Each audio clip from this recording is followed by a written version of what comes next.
Boa noite a todos, que a paz de Jesus seja com a tua vida, com a tua família.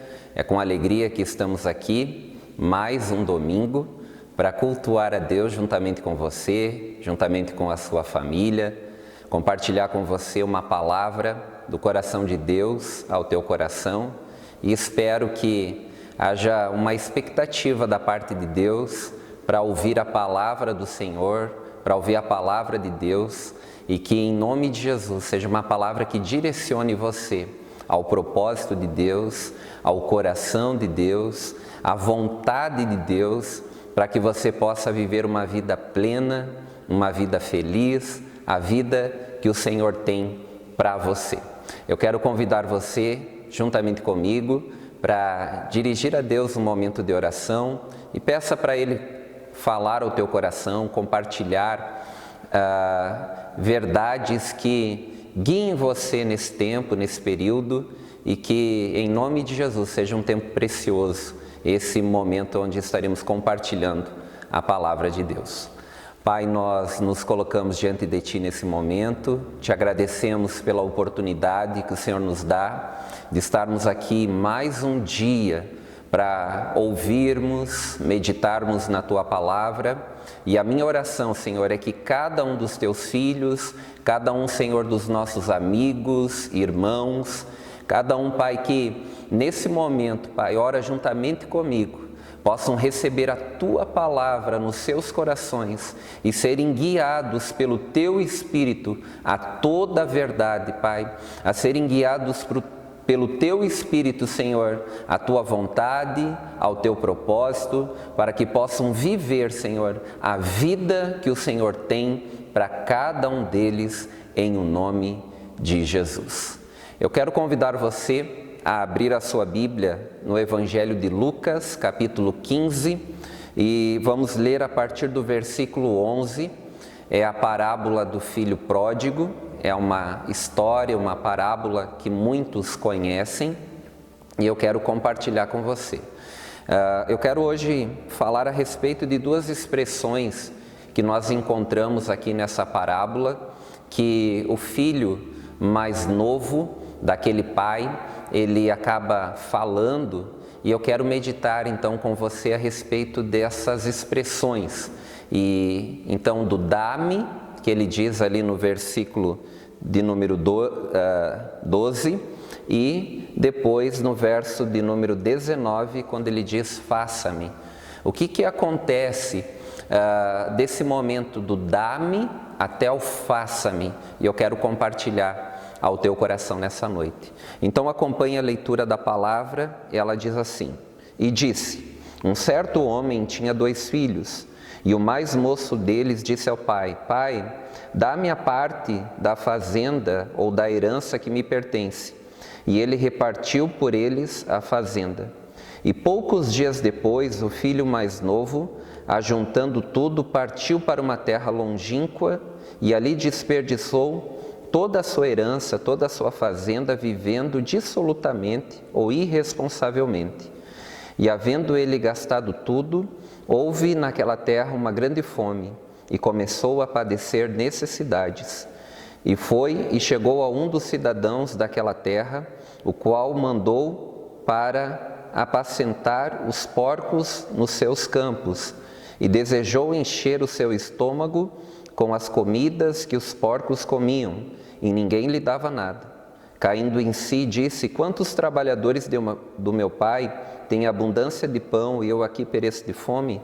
Levantar-me-ei e irei ter com meu pai, e dir-lhe-ei: Pai, pequei contra o céu e perante ti, já não sou digno de ser chamado teu filho. Faça-me como um dos teus trabalhadores. E levantando-se, foi para o seu pai. Então essa é uma história que Jesus ele contou a respeito desse pai que tinha 2 filhos, e nós sabemos a respeito dessa história, uma história que a gente acaba sempre compartilhando ela, e eu não quero só me deter nesse texto, depois nós vamos estar lendo outro texto, mas o que eu quero falar é a respeito da vida desse jovem que cresceu e dentro desse crescimento, desse momento, ele chega ao seu pai e ele diz: pai, dá-me a parte da minha herança e eu quero viver a minha vida, eu quero viver do meu jeito, eu quero fazer as minhas coisas, eu quero ir para onde eu desejo ir, enfim, eu quero viver a minha vida. E essa tem sido a vida de muitas pessoas, uma vida a partir do seu desejo, da sua própria vontade, de um distanciamento do coração de Deus, do coração do Pai, vivendo a vida ao seu jeito, à sua maneira. E o que nós vemos aqui? É que ele inicia então falando ao pai, dizendo: pai, dá-me a parte da herança. E nós vemos que acontece toda uma história para que ele então, quando ele retorna à casa do pai, ele já não volta mais da mesma maneira. Não volta mais pedindo algo a mais ou dizendo: dá-me mais alguma coisa. Ele chega dizendo: faça-me como um dos teus trabalhadores.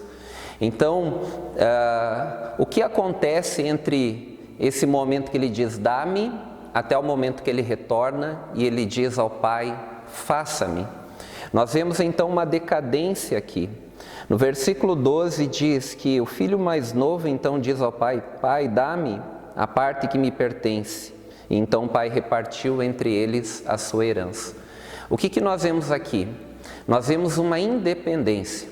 A primeira atitude que aquele filho tem, dizendo dá-me, tinha a ver, estava ligado o seu desejo por independência. Ele queria viver a sua vida, ele queria viver longe do pai, ele queria viver longe dos olhos do pai, sem dar satisfação ao pai, viver do seu jeito, viver a partir daquilo que ele pensava a respeito da vida, gastando dinheiro da forma que ele gostaria ou desejaria gastar. Então nós vemos que ele está querendo viver uma vida independente. E esse é o início de uma decadência espiritual. Esse é o início de uma destruição espiritual e também moral. A independência de Deus é viver a vida do seu jeito, da sua maneira. O texto fala no verso 13 que então, poucos dias depois, o filho mais novo, ajuntando tudo, partiu para uma terra longínqua e ali desperdiçou a sua herança, vivendo irresponsavelmente. O segundo degrau da decadência, da destruição espiritual que aquele jovem começa a cair é do seu egoísmo. Ele queria viver uma vida independente porque ele estava pensando somente em si,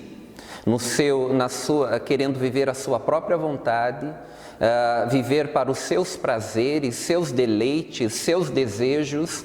Então nós vemos que toda a atitude dele está baseada no egoísmo, ele está pensando somente em si. Ele não estava pensando no pai nesse momento, ele não estava pensando no seu irmão que ficou, ele não estava pensando em ninguém mais a não ser ele. A busca pelo prazer, a busca por uma vida feliz, da maneira que ele pensava. Então nós vemos aqui o seu egoísmo, nós vemos também o seu distanciamento, porque o texto fala que poucos dias depois ele parte para uma terra longínqua, longe, distante. Veja que ele está se distanciando do pai, ele está se distanciando da casa do pai, ele está querendo viver uma vida longe de Deus. E à medida que você começa a viver uma vida para si, a partir do seu desejo, da sua vontade, no dá-me, a vida a partir do desejo de viver para si mesmo, para a sua própria vontade, seus próprios deleites e prazeres, isso sempre vai te levar para um distanciamento de Deus, para você estar longe do coração do Pai. Então ele vai para uma terra longínqua, e aí o verso 13 diz que ele gastou tudo vivendo dissolutamente, irresponsavelmente. Isso fala de corrupção. Isso fala de destruição. Nós vemos que ele começa a gastar o seu dinheiro, a gastar a sua herança de uma forma irresponsável, vivendo irresponsavelmente, de uma maneira imoral, de uma maneira totalmente pecaminosa. E o que o pecado faz na vida de uma pessoa é a destruição moral, a destruição emocional, a destruição espiritual. Aquele homem então começa a viver essa corrupção, essa destruição na sua moral, em quem ele era, no seu caráter, a destruição emocionalmente, porque quando ele perde o dinheiro, ele perde também os amigos, os companheiros, ele perde, não tinha mais festas, ele perde os seus relacionamentos, então ele é afetado emocionalmente, mas também espiritualmente, porque o pecado te distancia, te leva longe de Deus e traz o peso da culpa, da condenação. Nós vemos que aí chega o verso do 14 ao 16, quando diz que houve uma grande fome naquela terra e ele já havia gastado tudo, começou a padecer necessidades. E ele vai até um homem, um chefe naquela terra, que manda para ele apacentar os porcos nos seus campos, e ele tem o desejo de comer a comida que os porcos comiam, e ninguém lhe dava nada, diz a palavra.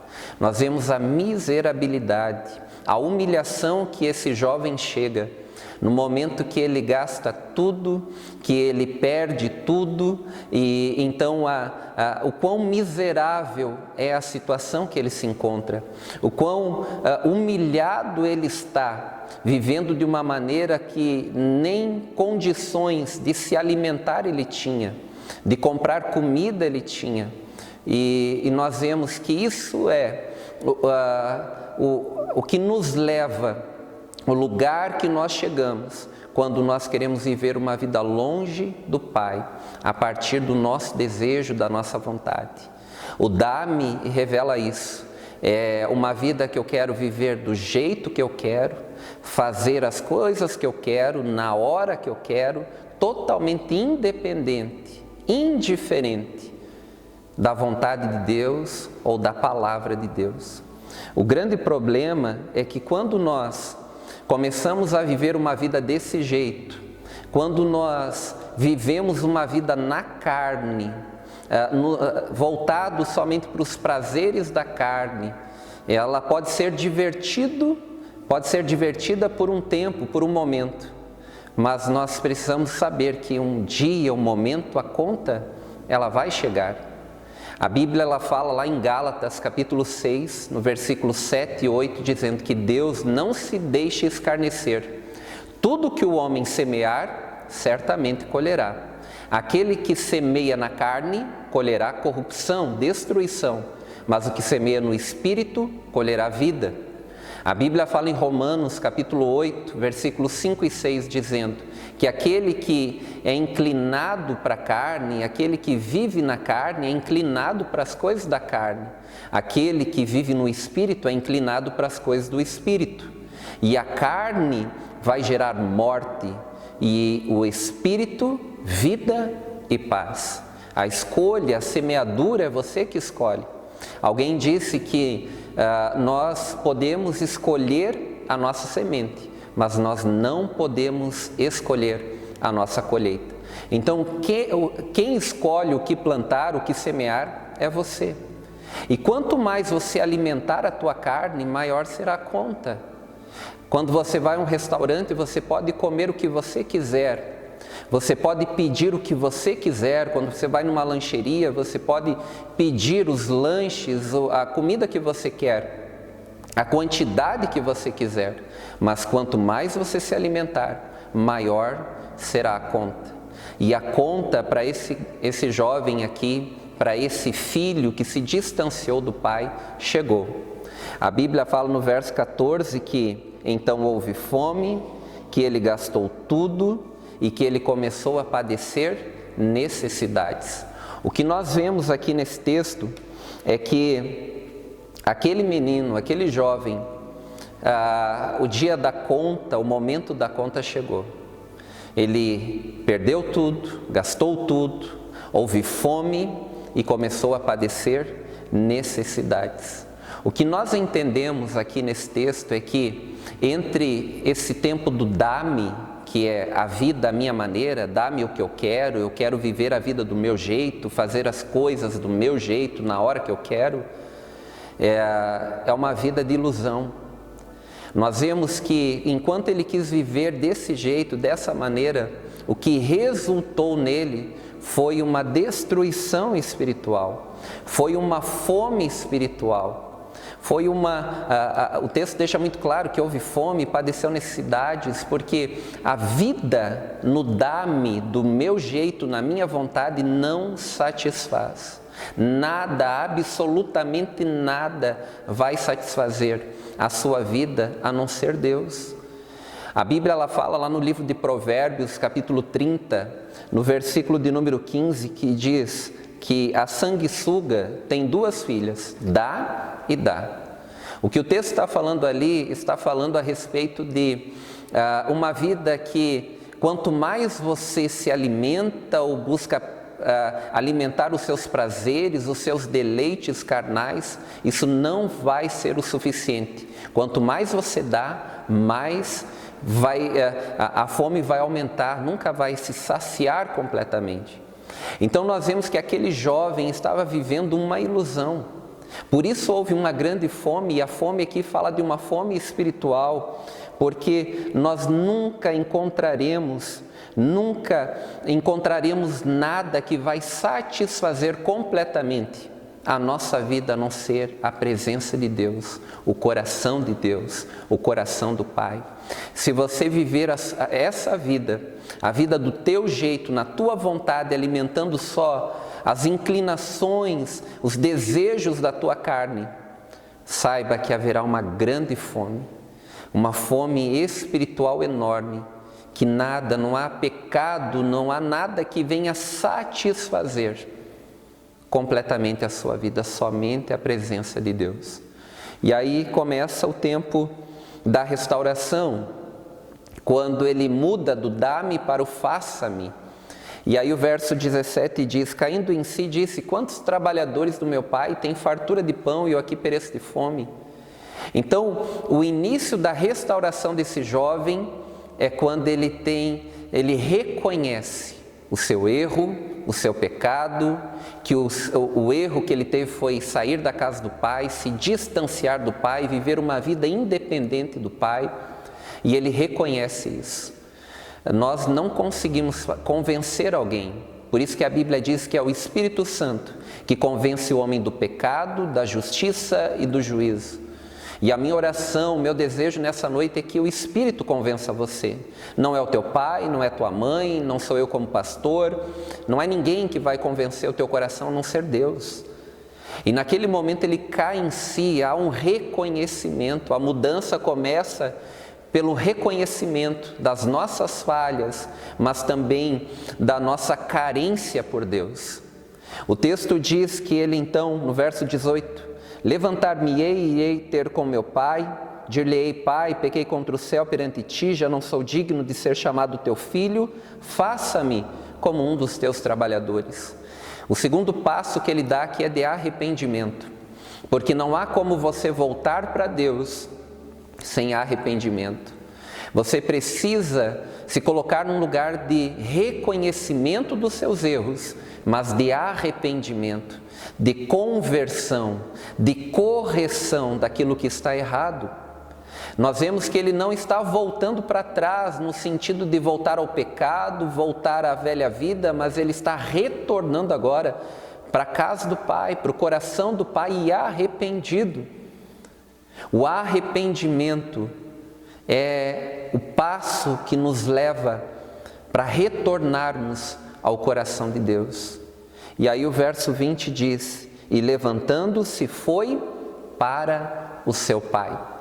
O que nós vemos aqui no texto é que quando ele se arrependeu também teve o regresso, o retorno. Ele não ficou assentado, ele não pensou somente em se arrepender, ele toma uma iniciativa, uma atitude. Então, eu quero compartilhar isso, porque eu sei que há muitos pródigos que estão ouvindo essa palavra nessa noite, e a minha direção para a sua vida nessa noite é retorne para Deus, retorne para o coração de Deus. Nós, como comunidade de fé, nos identificamos como nome de igreja, Casa do Pai, porque esse é o coração que nós temos. E por mais que nós nos colocamos num lugar assim, num lugar de receber os irmãos, de nos colocar num lugar de ajudar quem quer retornar para Deus, para a presença de Deus, nós sabemos que não é o lugar em si, mas é voltar para o coração de Deus. É óbvio que a igreja é importante nesse momento, mas não é somente importante voltar para a igreja. O mais importante é voltar para Deus, e quem sabe há pessoas que estão na igreja, mas precisam retornar para Deus, retornar para o Pai, retornar para o coração do Pai, reconhecendo os seus erros, se arrependendo, se convertendo dos seus pecados, dos seus erros, e tomando um posicionamento de retornar, de voltar a orar, voltar a ler a palavra, voltar a frequentar a igreja, voltar a sua vida com Deus. Esse é o nosso retorno para Deus, que não inicia no próximo dia que os cultos retornarem, e aí eu vou retornar para Deus. Não, inicia agora. Você se arrependendo, você orando aí na sua casa, você se colocar diante de Deus em oração, com o coração arrependido. Essa é a maneira de você voltar para Deus. Há um Pai que espera você, há um Pai que espera pelo teu retorno. E eu quero me deter um pouquinho agora no faça-me, porque agora chega o momento do Pai restaurar a vida daquele filho. E esse é o nosso Deus. Deus, Ele permite, Ele deixa que você retorne, porque Ele quer transformar, restaurar completamente a sua vida. E eu quero ler com os irmãos no livro de Jeremias, capítulo 18. Esse é um texto clássico da palavra. Vez ou outra a gente sempre fala sobre ele, sobre o oleiro, quando Deus fala com Jeremias dizendo: vai, desce à casa do oleiro, e ali eu falarei contigo. Então quero compartilhar a respeito desse texto ao coração de todos os nossos irmãos. Então pegue a sua Bíblia, abra em Jeremias capítulo 18 e nós vamos ler. Eu vou ler aqui na versão do meu celular, e que diz assim: Jeremias 18, versículo de número 1. Esta é a palavra que veio a Jeremias da parte do Senhor. Vá à casa do oleiro, e ali você ouvirá minha mensagem. Então fui à casa do oleiro e o vi trabalhando com a roda. Mas o vaso de barro que ele estava formando estragou-se em suas mãos, e ele o refez, moldando outro vaso de acordo com a sua vontade. Então o Senhor dirigiu-me a palavra: ó comunidade de Israel, será que eu não posso agir com vocês como fez o oleiro? Pergunta o Senhor. Como barro nas mãos do oleiro, assim são vocês nas minhas mãos, ó comunidade de Israel. Eu quero compartilhar a respeito desse texto com os irmãos, falando a respeito do faça-me, Deus fazendo, moldando, nos restaurando completamente. E esse é um texto fantástico para comunicar ao coração dos irmãos a respeito disso. E ele inicia falando sobre o oleiro. Deus diz para Jeremias: vai à casa do oleiro, ali eu vou falar, ali eu vou dar a você uma mensagem. E é interessante que nesse texto aqui, não é Jeremias que fala a respeito de Deus, identificando a Deus como um oleiro, mas nós vemos o próprio Deus se identificando como um oleiro. E nós sabemos que um oleiro, ele é um artesão, ele é um artista. Ou seja, ele é alguém que trabalha com as suas mãos, ele molda com as suas mãos, cria com as suas mãos aquilo que ele desejou, aquilo que ele planejou, sonhou no seu coração. Essa semana eu falava com alguém que falou a respeito de estar desistindo da vida, e tive um momento de aconselhamento com essa pessoa. E o que eu quero comunicar a todos que estão escutando, e quem sabe muitas pessoas têm esse pensamento de desistir da sua vida, é porque você não tem entendido algo. Você é uma obra-prima de Deus. Deus, Ele criou você, Deus, Ele formou você. Você não é uma obra do acaso, você é uma criação de Deus, que parte de um desejo do coração de Deus. A Bíblia ela fala lá no capítulo 1 já da Bíblia, de Gênesis, no versículo 26, dizendo: façamos o homem a nossa imagem e semelhança. No versículo 27 diz: e criou Deus o homem à sua imagem e semelhança. No capítulo 2 fala: e Deus formou o homem do pó da terra e formou a mulher da costela de Adão. O que nós vemos aqui é um Deus que cria o homem a partir de um sonho, de um desejo, porque o texto diz: façamos o homem. Isso representa uma vontade, a vontade de Deus. O homem foi criado a partir da vontade de Deus, do desejo de Deus.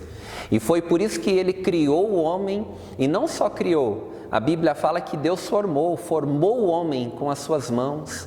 É a única criatura, a única criação de Deus que Deus coloca as suas mãos. Se você ler ali no capítulo 1, você vai ver que tudo foi criado a partir da palavra. Deus disse e ouve. Mas quando Ele criou o homem, parte de um desejo, de uma vontade, e Ele coloca as suas mãos. Ele forma. Por isso que eu e você somos uma obra-prima de Deus. É interessante, eu estava pensando sobre isso hoje, e a gente vê, quantos animais que são iguais uns aos outros, que nós não podemos diferenciar. Bichos que têm as suas raças e que são totalmente iguais. Nós vemos árvores que são iguais, nós vemos gramados que são iguais. Então, quem é diferente um do outro? É o homem que Deus criou. Você é uma obra-prima de Deus. Deus criou você único. Há um propósito de Deus com a sua vida. Você não é uma obra do acaso. Deus desejou, Deus Ele sonhou com você e Ele tem um propósito com a sua vida. Eu também meditava a respeito de João Batista, quando Zacarias, seu pai, estava orando e servindo no templo, e um anjo aparece para ele dizendo: Zacarias, lá no capítulo 1 de Lucas, Zacarias, a tua oração foi ouvida, e a tua mulher dará à luz, e ela terá um filho, o nome dele será João. Diz o texto que ele não beberia vinho, nem bebida forte, seria cheio do Espírito Santo desde o ventre da sua mãe. Fala também que Zacarias e a sua esposa iriam se alegrar no nascimento dele, e muitos iriam se alegrar. Ele iria converter muitos do povo de Israel ao Senhor, e muitos se alegrariam, iriam se alegrar, seriam convertidos a Deus a partir do seu ministério. O que nós identificamos é que aquele menino não tinha nascido ainda, nem tinha sido formado ainda no ventre da sua mãe, mas Deus já havia sonhado com ele, já havia um propósito com a vida dele. Ele não era mais um nessa terra, não era alguém para, como diz aquele ditado que muitos falam, só para fazer peso na terra. Não, Deus tinha um plano, Deus tinha um propósito com a vida daquele homem, daquele menino, de João Batista. Assim como Ele tem um plano com a sua vida, um propósito com a sua vida. Deus tem um propósito com a minha vida. Você não é uma obra do acaso. Deus, Ele sonhou com você e Ele tem um plano para a sua vida. A Bíblia ela fala no Salmo 139, é um texto fantástico, eu gosto muito de ler sobre ele, que diz assim, no versículo de número 13 ao 16: Pois possuíste o meu interior e entreteceste-me no ventre da minha mãe. Eu te louvarei, porque de um modo terrível e maravilhoso fui formado. Maravilhosas são as tuas obras, e a minha alma o sabe muito bem. Os meus ossos não te foram encobertos, quando no oculto fui formado e entretecido como nas profundezas da terra. Os teus olhos viram meu corpo ainda informe, e no teu livro todas essas coisas foram escritas, as quais iam sendo dia a dia formadas, quando nem ainda uma delas havia. Esse é um texto que fala a respeito do coração de Deus, dizendo que Deus ele já nos conhecia. Antes mesmo dos nossos ossos serem formados no ventre da nossa mãe, Deus já tinha escrito no seu livro os nossos dias. Há um propósito com a sua vida, de uma maneira maravilhosa, terrível, admirável, Deus nos criou. E havia um plano, há um propósito com a minha e com a sua vida. Você não é uma obra do acaso, você é uma obra-prima do artesão, do artista, do oleiro.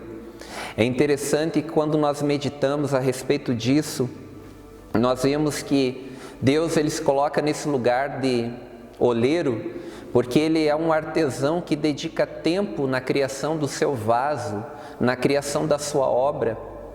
E é interessante pensar que isso é totalmente diferente, o trabalho artístico de um artesão é totalmente diferente da industrialização.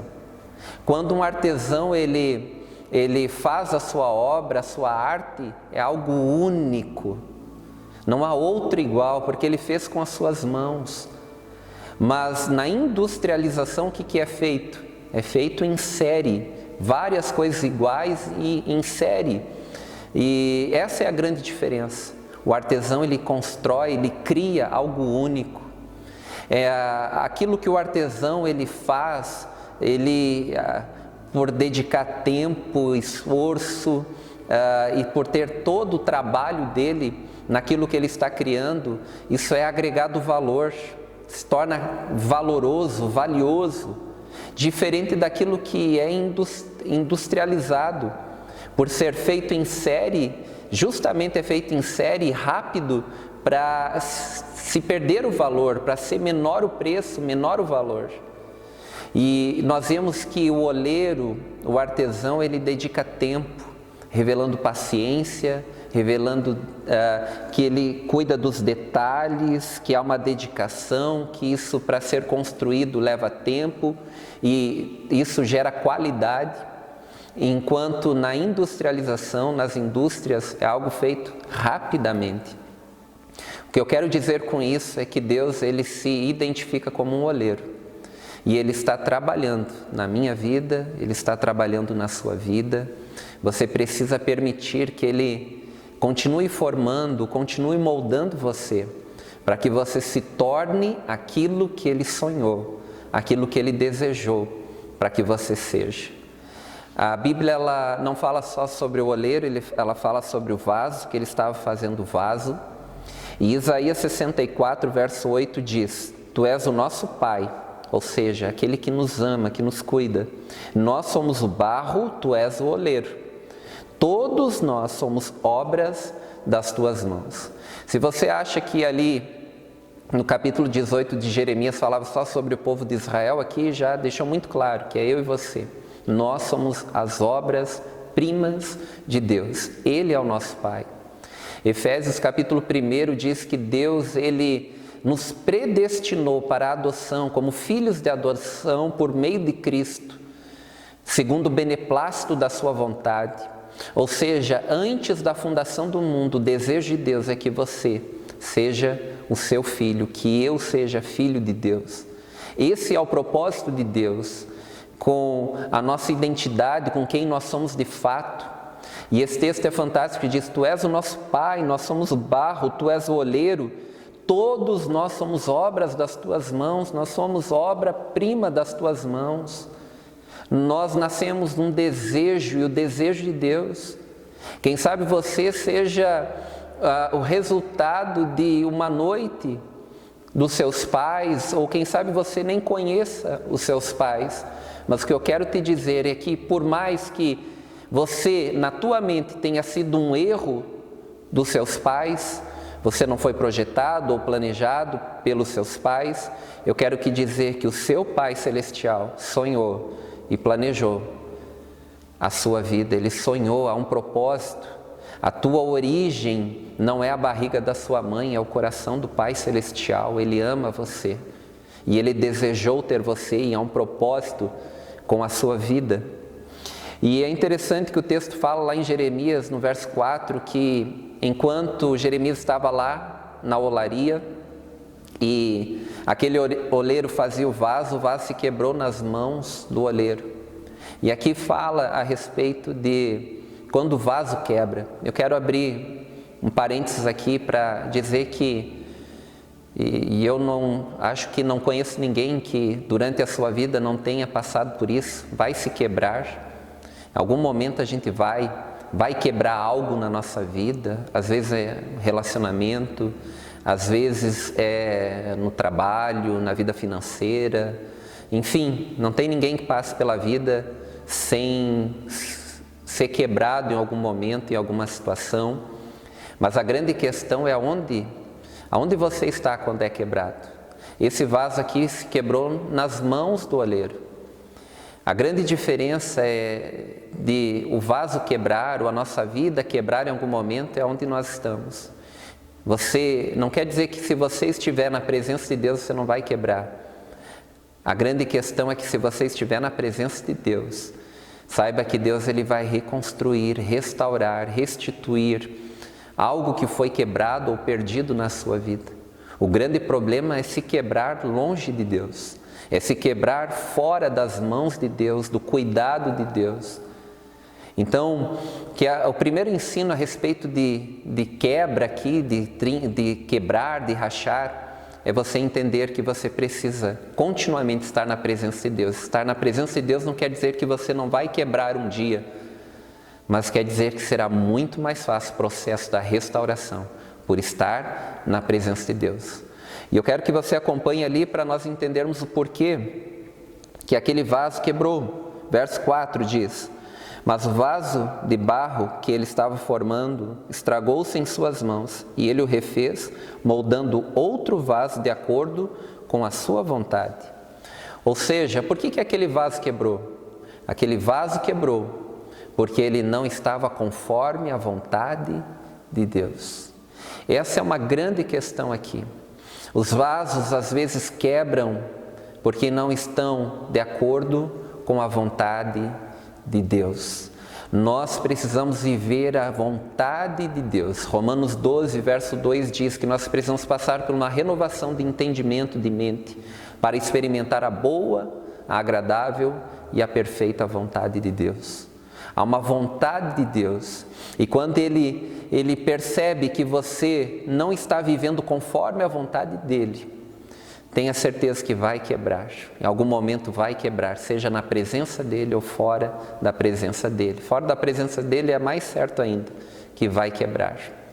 Então, o texto deixa claro que o motivo pelo qual o vaso quebrou é porque ele estava vivendo fora da vontade de Deus. E a minha pergunta para você é: você está vivendo a vontade de Deus? Você está vivendo aquilo que Deus tem como propósito para a tua vida? Você está andando segundo aquilo que Deus sonhou em relação a você? Você continua ainda nas mãos do oleiro e permitindo Ele formar você a cada dia, moldar você? Veja que enquanto nós estamos nas mãos do oleiro, nós precisamos estar maleável, não podemos estar enrijecido, duro, mas maleável para que Ele possa formar. E que você possa nessa noite se colocar nesse lugar, de permitir o oleiro, o artista, o artesão, restaurar, refazer, fazer você novamente. E fazê-lo conforme a vontade dEle. Eu quero voltar agora lá para Lucas capítulo 15, para nós entendermos qual foi o processo da restauração agora, quando aquele jovem ele chega em casa e o pai então está lá e nós vemos a restauração. E aquele jovem, ele é restaurado à sua posição de filho. Verso de número 20 fala dizendo: e se levantou e foi para o pai. E quando ainda estava longe, o seu pai o viu se moveu de íntima compaixão, correndo, lançou-lhe ao pescoço e o beijou. O verso 20 fala de reconciliação. Aquele pai, todos os dias estava na porta, na janela, olhando, esperando o dia do filho voltar. E quando ele viu ainda de longe, a Bíblia fala que o pai que correu ao encontro do filho, abraçou e o beijou. Isso fala de reconciliação. Deus, ele não fecha a porta da reconciliação. Quem fecha é nós. Quando nós brigamos com alguém, nós dizemos, não vou mais perdoar aquela pessoa, ela já fez isso uma vez e fez novamente, não tem mais perdão. Quem fecha a porta da reconciliação somos nós. Deus, ela permite que a porta permaneça aberta. Por isso que aquele filho volta, porque sabia que o coração do seu pai era um coração amoroso. E naquele momento há uma reconciliação, o pai abraça e o pai beija. O verso de número 22 fala assim: mas o pai disse aos seus servos, trazei depressa a melhor roupa e vestilho, e ponde-lhe um anel na sua mão e sandália nos seus pés. Nós vemos aqui que o pai restaura a condição do filho. O filho, ele vem e ele diz, lembra que ele até falou o que ele ia falar para o pai, ele decorou aquilo que ele ia dizer ao seu pai, ensaiou, e ele disse que falaria, pai, eu pequei contra o céu perante ti, já não sou digno de ser chamado teu filho, faça-me como um dos teus trabalhadores. Mas olha o que ele diz no verso 21, e o filho lhe disse, pai, pequei contra os céus perante ti, já não sou digno de ser chamado o seu filho. E o pai interrompe aquele momento, e ele não termina dizendo assim, faça-me como um dos teus trabalhadores, porque o vaso não dá palpite para o oleiro. Não é nós que dizemos para Deus o que Ele tem que fazer, Ele faz como Ele quer. E quando Ele trabalha, Ele vai nos restaurar a nossa identidade, que é de filho. Ele vai nos restaurar ao nosso plano, o nosso propósito original, naquilo que a gente foi criado para ser. E é por isso então que o pai restaura ele, não para ser apenas um servo, um trabalhador, mas como filho. Ele volta a ser aquilo que ele era no primeiro versículo dessa parábola, que é o verso 11, dizendo, e disse, um homem tinha 2 filhos. Ou seja, o pai restaurou o seu filho ao plano original, ao propósito original, que é filho, não era um trabalhador. Ele deu veste, ele deu sandália, ele deu anel e restaura a condição dele. E aí diz o verso de número 23 e 24, dizendo, traze-me o bezerro cevado, vamos matá-lo, comamos e alegremo-nos, porque esse meu filho estava morto e reviveu, tinha se perdido e foi achado, e começaram a alegrar-se. Houve reconciliação, houve restauração e houve também regozijo, alegria, festa. O pai comemorou o retorno do filho e restaurou ele na condição daquilo que ele é de fato, que é filho. Que essa palavra possa ser uma flecha lançada ao teu coração e que você possa retornar ao coração do Pai, ao propósito original de Deus, que é você como filho, um filho amado, uma filha amada, e viver sempre na presença de Deus, na casa do Pai. Eu quero orar com você, curve a sua cabeça aí onde você está e dirija a Deus esse tempo de oração, e quem sabe seja uma oração agora de confissão, de perdão de pecados, seja uma oração de arrependimento, seja uma oração de entrega ao Senhor o teu coração, e que você possa fazer isso nesse momento. Não pense que para retornar ao Pai precisa um culto, o próximo culto eu vou estar retornando para Deus, não. É esse o momento. Faça esse momento de oração. Você que se sente longe, distante de Deus, é o momento de você se aproximar desse Pai que ama você e que tem um propósito com a sua vida. Pai, nós nos colocamos diante de Ti, nós Te amamos, nós amamos a Tua presença, nós amamos a Tua palavra, nós amamos o Teu propósito e eu oro, Pai, nessa noite, Senhor, para que os corações de cada um dos nossos irmãos, dos nossos amigos, de todos que estão ouvindo, que ouviram essa palavra, que irão ouvir, Pai, essa palavra, eu oro, Pai, para que os corações deles voltem para o Senhor.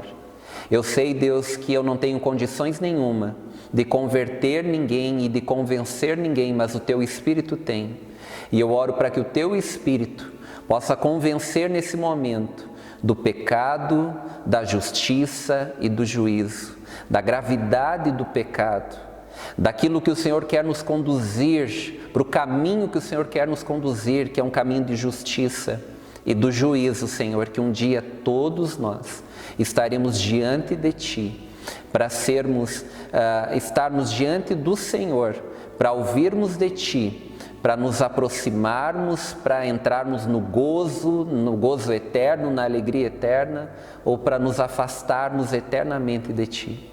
Que o Teu Espírito convença cada um dos Teus filhos e que o coração de cada um deles possa retornar para o Senhor como Pai, como aquele que nos ama, como aquele que nos criou, Senhor, com um propósito, com um desejo, e nos fez segundo a Sua imagem e a Sua semelhança. Eu abençoo os Teus filhos hoje, Senhor, cada um deles, Pai, e que o Teu Espírito possa testificar no espírito dessa pessoa que ele é filho amado, que ela é filha amada, que ninguém possa permanecer mais numa vida independente de Ti, longe de Ti, de uma forma egoísta, de uma forma miserável, com a sua vida destruída, mas que possa retornar para ser restaurado na mão do oleiro, na casa do Pai, na condição de filho. Pai, em nome de Jesus, nós Te amamos, porque de uma maneira maravilhosa o Senhor nos criou, Pai. Os nossos dias foram escritos no Teu livro, mesmo antes de cada um deles existirem.